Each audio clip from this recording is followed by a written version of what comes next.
right, hip hop to a new level. I'm Rick the Critic, and thank you for allowing me to come into your home.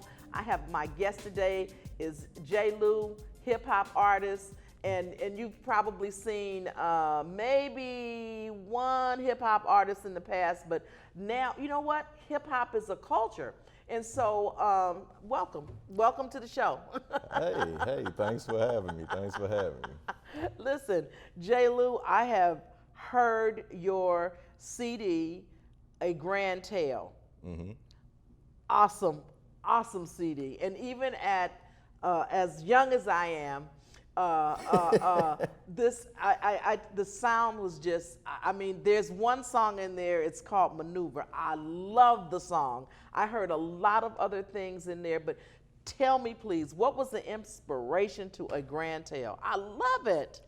Well, that's a great question. First of all, I came out here from Houston. I'm originally from Houston, Texas. I can hear it. And, I can hear it. I can hear the voice. I can hear the Texas voice. Yeah, so I came out here.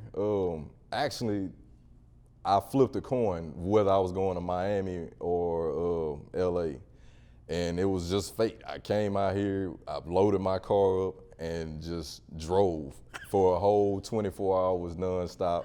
And I just had a dream in mind.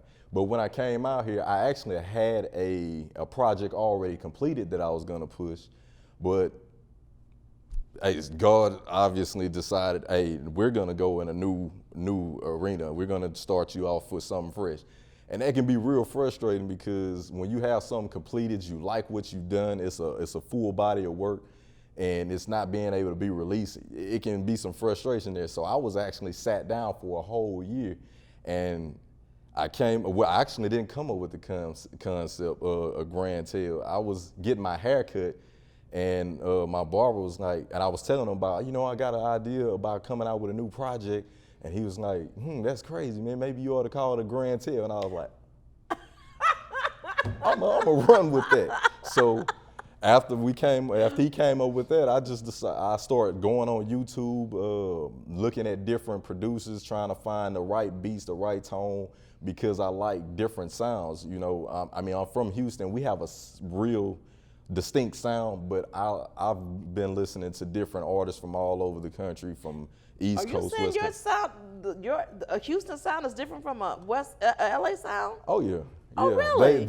I mean from production to maybe the wordplay. We tend to like. Of course, you can hear how some people say I talk slow, but you can hear how the tonality of my voice is, and a lot of people from Houston speak the same way, but their records portray their image too.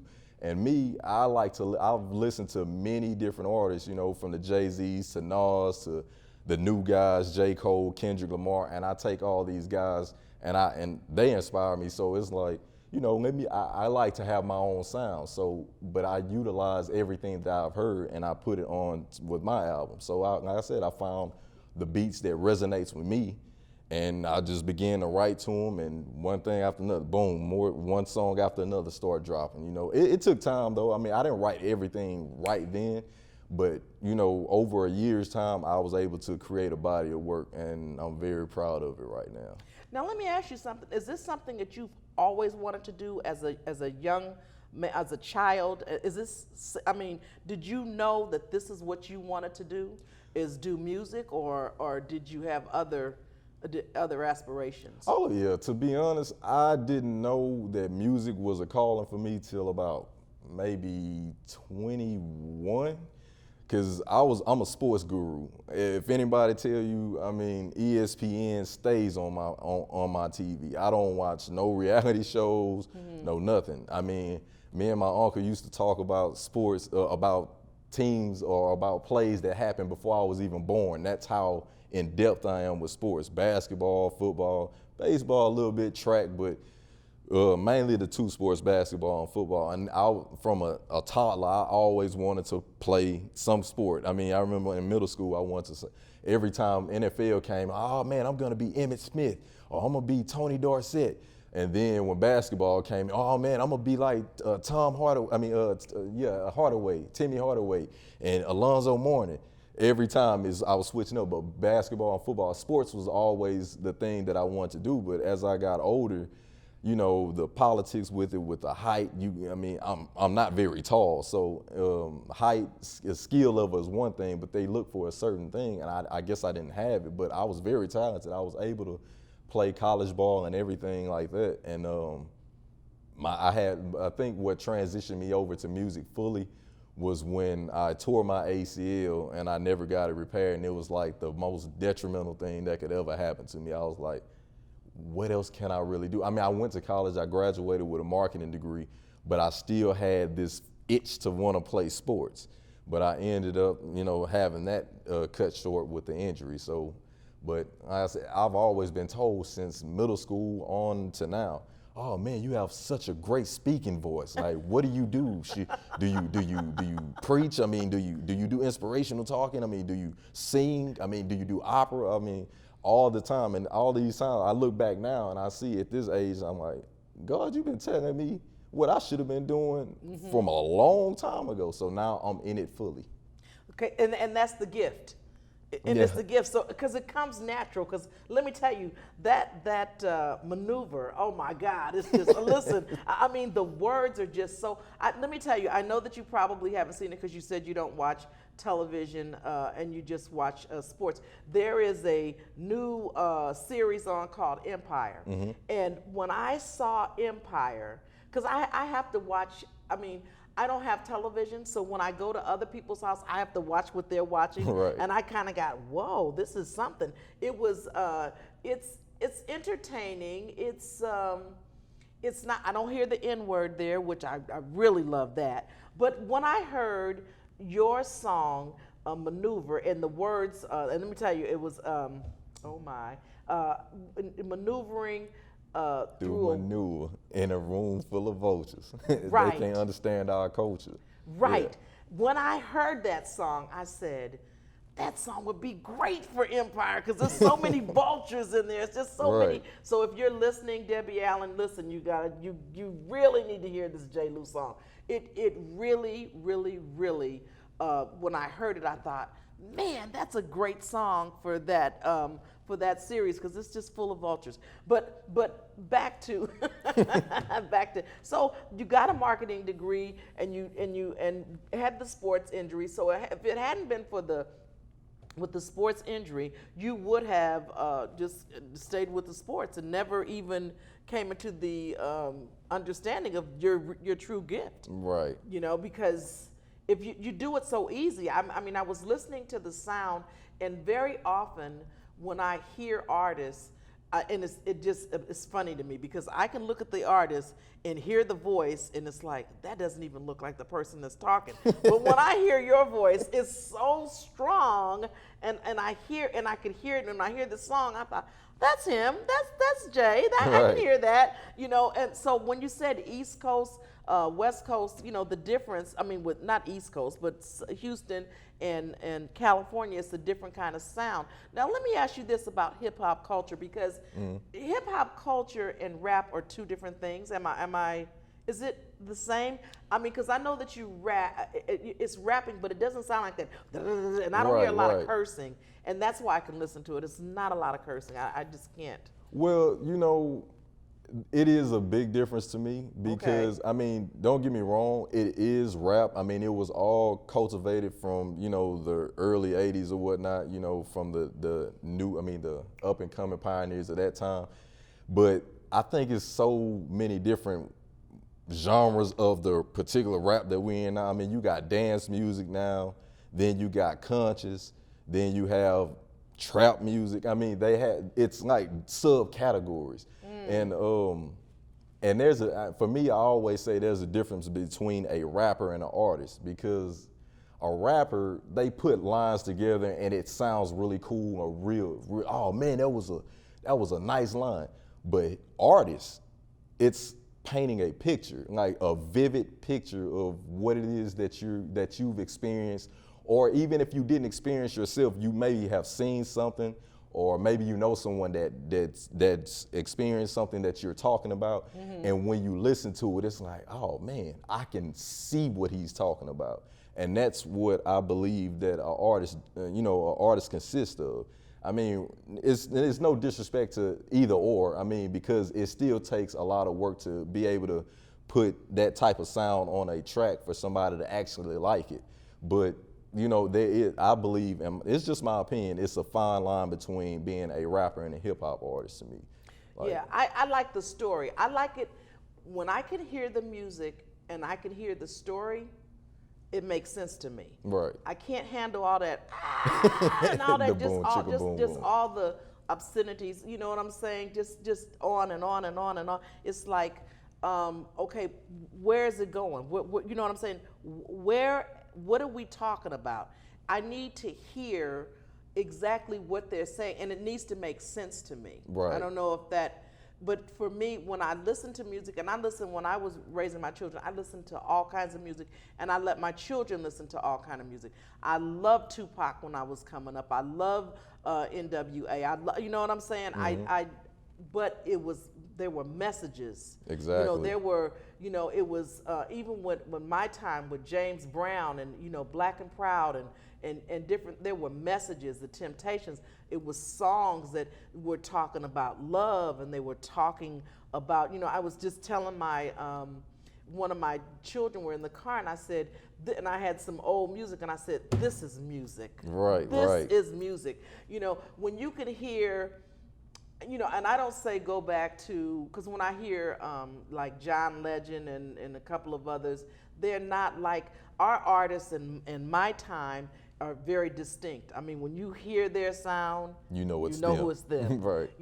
Now when I hear a sound, when I hear what is his name, Drake and somebody else, it's like, is that?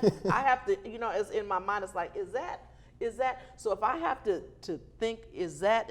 Then it all sounds alike to me. Right. Exactly. So it's not music anymore. It's not. But getting back to a Grand Tale, and that's one of the reasons why when I heard it, I thought, wow, this is different.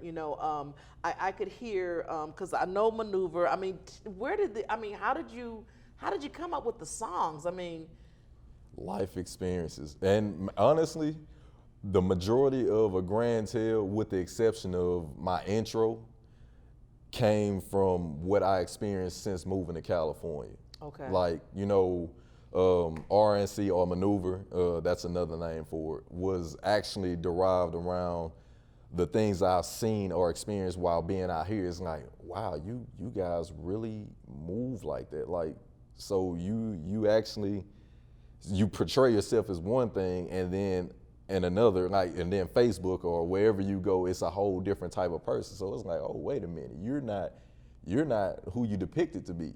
So that concept came from, and also people that that was probably in the past that I thought about. It's like, wait a minute, you guys don't move the way I move. Like, I move totally different. Like, you may go left, but I'm gonna go right, and I have a reason for going right.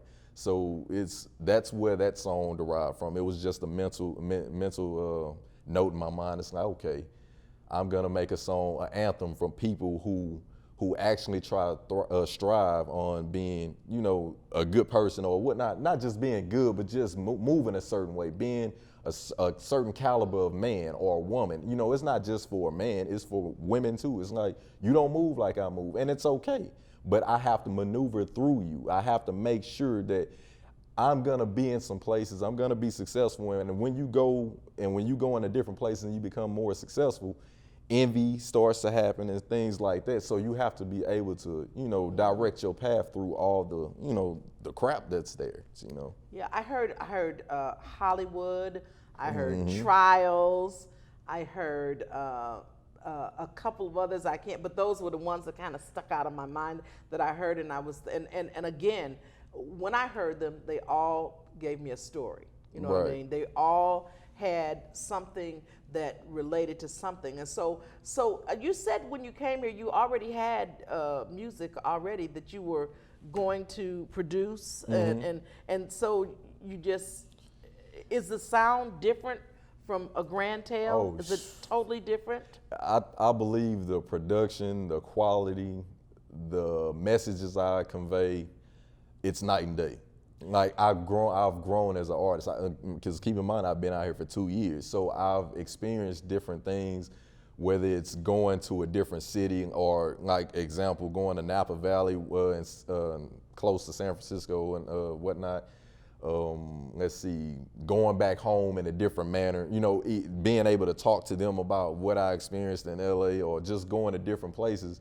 You know, it's just I was able to be grown and groomed as a individual, and my mind is in a different place. Like, I don't think like I did when I was doing, you know, my old project. Like, you know, even the money process, investing, you know, my mindset is different on, you know, I don't want to be the rapper. I want to be the artist. Or I don't want to be the artist. I want to be the owner of the artist. You know, it's just different mentalities that I have. Like, you know, I have Lucid Creations is my baby. You know, that's my thing. And it's not an entertainment, it's not records or anything like that, because I want it to be like I want it to be, what's the word I'm looking for? I don't know. It's escaping me right now. Like but a production a wide company? range. Oh, No, okay. I want a wide right. range of things. It's not just about being a production company. It's not about being just having artists. If you wanted to be a inspirational speaker, Lucid Creations can be your spot or your platform to be able to get you where you want to be. If you wanted to be a football player, I'll find a way to get an agency in Lucid Creations. That's why I left it so ambiguous. You know, Lucid Creations. There is no cap on it. There's no limit to what it can be, and that's what I'm looking at. It's far beyond music for me. But music is the way I convey myself and how I get my message out. You know. Okay, so and I, you know, on my show, I always have to get clarity here. Right. So music is the transportation. Mm-hmm. So music is what is going to, that's the avenue that you're taking to open up these other doors and other slots for other people to come in and to be able to do the things that they want to do. Exactly. And so your Lucid, you said Lucid Creations. Mm-hmm. So Lucid Creations would be the not the catalyst, but are you promoting them, whatever it is they want to do? Are you backing them in finances, or are you backing them in resources, or how exactly? If I wanted to just say I'm not a singer, but I'm a consultant, Right. and I wanted to, and how would I fit in to your creation, into Lucid Creations? What do I do if I wanted to further what it is that I do? I want to become a I want to become a consultant, Mm-hmm. but I don't exactly know the avenue. How would Lucid Creations, how would it assist me? Well, that one, it could be one or two things. You can either be, in that instance, I would think I would have to utilize resources more than financial backing, because the way you stated it.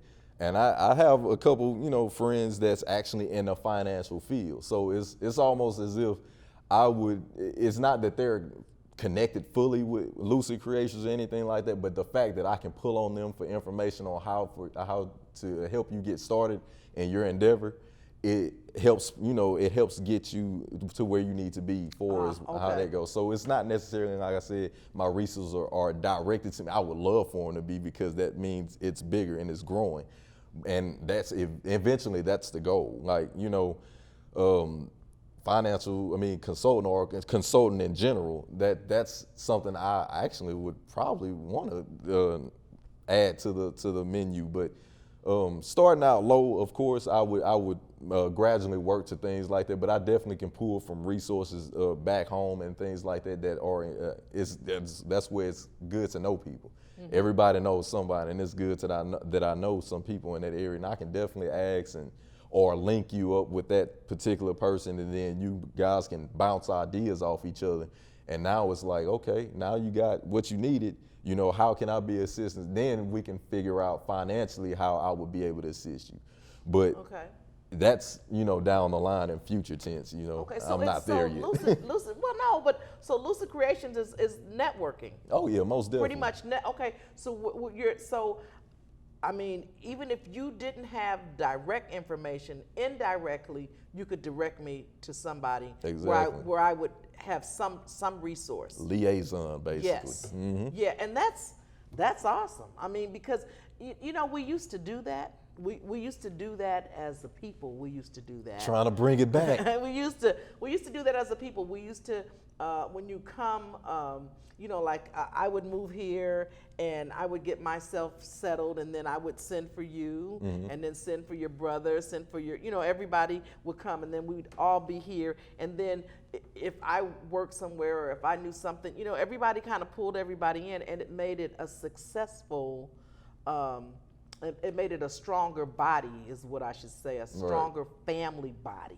And so what you're talking about is actually the same thing, bringing it back, bringing that body back, bringing those resources back, and bringing the people. Because if you get them all in one group there and they come to you and they get resources, I mean, then everybody's helping everybody. Exactly. I mean, you know, nobody wants to do anything by themselves. First and foremost, it's too hard. It's too difficult. I mean, who wants to, you know, I want to start a consulting firm, but I'm starting by myself. You know, you don't have anybody. Yeah. No, I mean, even with you know, a Grand Tail, I had, you know, help. I mean, I had a writer, and Barra Jones, she helped me write some of those fancy hooks you like, you know.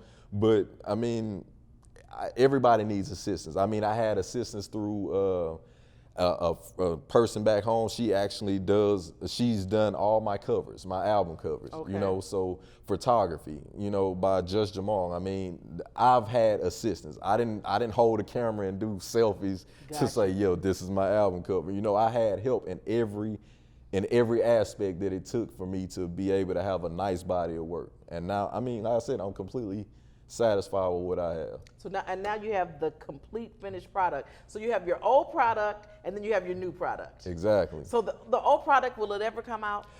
Not in the aspect as a Grand Tail. I have a lot of hard copies that's kind of collecting dust right now. So when I see or I run into people and I was like, hey, you know, you like music or you like hip hop or whatnot? Yeah, I kind of like it, but I don't like the radio music they putting out. Hey, well, you need to really check this out. This is a nice body of work, and I always try to. I'm very humble, so I was like, you know, I kind of did this a while ago, so it's kind of old. And then I always get the comment, well, it ain't old if I ain't here, so it's new to me. So I still dish it out, you know. I mean, no doubt, because it's like that particular project actually kind of helped me in a sense, so people can actually know what kind of artist I am. You know, it's kind of hard to push something when no one really knows who you are.